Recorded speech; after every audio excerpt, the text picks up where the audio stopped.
by Michael Cho.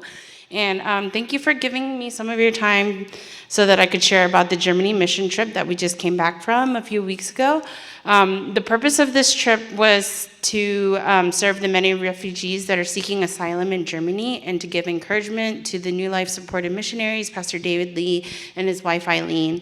The Germany mission trip for me personally was an exercise in listening, discernment, and obeying God's voice and the Holy Spirit. So if any of you guys have been following my missionary journey, at the time I had my 1-year sabbatical approved with my job, and all that I had left to do was decide where to go and what to do. I was still struggling to hear from the Holy Spirit and God on what my next steps were. So in the time being, I had decided that I was going to go to Tanzania again, and that would help me discern and know if that's the path forward. However, that was not what God had set out for me. I was privileged with the opportunity to lead Tanzania for this year, but as we got closer and closer to finalizing the trip, it was finalized that the trip wasn't happening. I was feeling all sorts of different emotions: confusion, sadness, grief, mourning, disappointment. I will spare you the knowledge of my expansive vocabulary right now, and mostly I was feeling lost and abandoned in the wilderness. So I heard the call to missions, and I felt that I was answering the call, but now there was no mission trip at all. At the time, I was taking Transforming Life, and I shared with my Transforming Life, and I was sharing with my classmates what was going on. It had been an ongoing prayer request during the class that the Tanzania team would come together and that we would have a trip and all the things that go along with it. But the minute I shared it with the whole class, it was real. There was no mission trip. Did that mean my calling was wrong and that my listening skills are terrible and that I have been delusional this entire time? Was being a missionary just not in my future at all? Then another call came, in the form of a text, and I was asked to join the Germany 2024 team.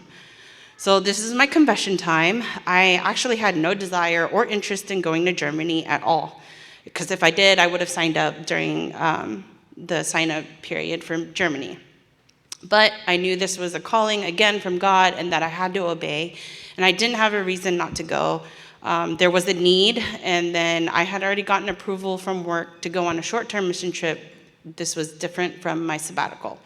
So I agreed to go because I had to obey, and I went on this trip knowing that this was God's trip. It wasn't for me, and the sole purpose of going was serving God and answering his call once again. I had no expectations of this mission trip, and the mindset I had going into it was just obey. So prior to the mission trip, I had to trust in God a lot.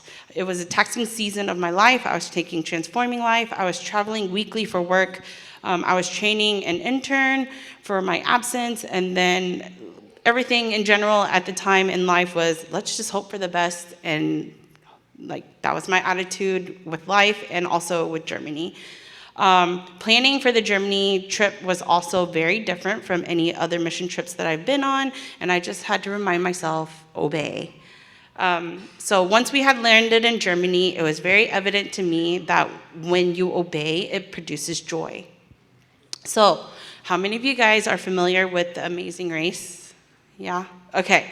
So as soon as we landed, we were divided into 3 cars, and it felt like we were on our own version of the Amazing Race. So to make the trip more fun, but mostly I pretended like we were all in our little teams and we were trying to go on this amazing race, right? And the prize that we would get in the end is finishing the mission trip well and making it to heaven, which is our ultimate destination. Along the way, some of my team members indulged in my silliness and went along with it. So I'll get back to that later. So this trip was pure joy from beginning to end, and this is what the definition of joy looks like.